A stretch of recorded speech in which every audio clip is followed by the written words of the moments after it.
Day na life is a Seaman's Wife Collection Specialist Content Creator na walang kapaguran kakalakad dahil sa Mr. Diyos ko, punta ng Manila, nakbaka.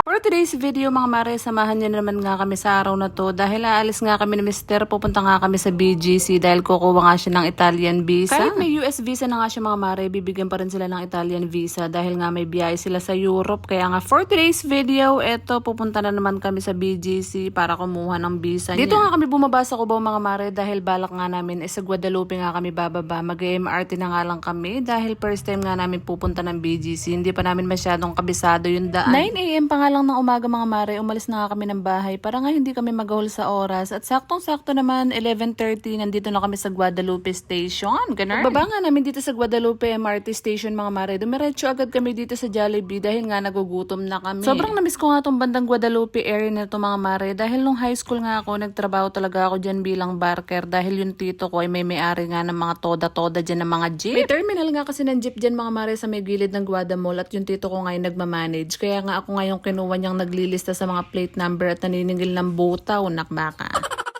Kaya nga kung nasan man ako ngayon mga mare, mapapa-thank you Lord na lang talaga ako dahil dumaan talaga ako sa lusak. Chares!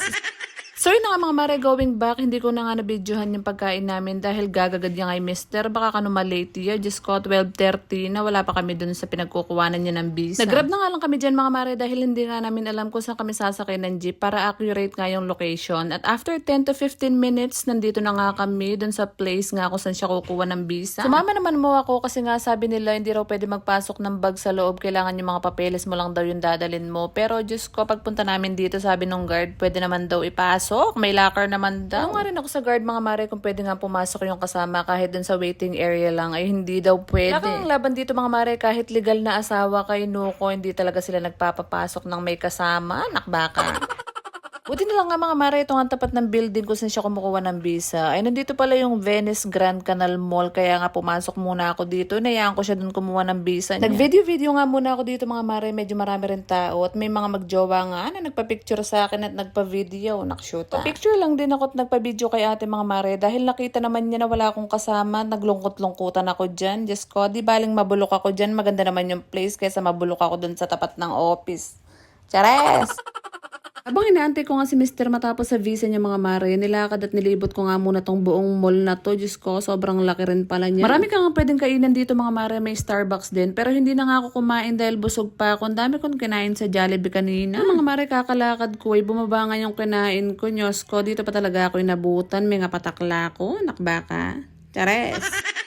Siguro mga isang oras ako naglalakad-lakad mga mare, nalibot ko nga yung buong mall. Tsaka naman siya nag-chat kung kailan ako uupo at magpapahinga na nandito na raw siya, nakbaka. Alam nyo, dati mga mare hindi naman talaga ako sumasama pero nagtataka nga ako kay Mr. dahil ginagabi siya ng uwi kada nga magre-report siya sa Manila. Pero mula nga nang sinama niya ako mga mare na mag-report, magpa-medical, kumuha ng visa, ay doon ko nalaman na sobrang hirap pala talaga yung pinagdadaanan ng mga marino natin. Kuha ko talagang may stress, nainitan, sumakit yung paa, kakalakad dito sa mall na to para lang masuportahan siya, naksyota. At dahil first time nga namin parehas mga mare makarating dito sa Venice Grand Canal Mall, ay sinulit talaga namin yung mga ilang minuto namin bago nga kami pumunta sa CF Sharp. Nagpicture-picture kami, video-video, mga ganun. Ano kung umalis naman siya sa February mga mare, ay hindi nga niya mamimiss to dahil may mga video siya na papanoorin. Ganun. Nakakapagod ngayong araw na to mga mare, pero hindi pa dyan natatapos dahil narinig nyo, oo, pupunta pa kami sa CF Sharp. Paglabas nga namin dito sa mall na to mga mare, wala nga jeep na masasakyan, medyo malayo at sobrang sakit na nga ng paa ko. Kaya nag-grab na lang talaga kami pabalik ng Guadalupe. Doon nga kami sumakay ng jeep papunta ng TAF, nakbaka. From BGC mga mare to Guadalupe, Makati at from Guadalupe, Makati to Intramuros, nakbaka. Ewan ko na lang talaga kung di kami mamatay sa sakit ng paa namin mamaya. Chares! Sa sobrang traffic nga sa may bantang TAF mga mare, 4:30 na nga kami nakarating dito sa may CF Sharp. Kaya nga pumasok na siya agad para ibigay yung resibo ng visa niya. Kala ko kasi mga mare, kung kukuha lang ng visa, Nuko. Pupunta pa pala dito sa CF Sharp para ibigay yung resibo. Kung alam ko lang, di na ako sumama. Chares!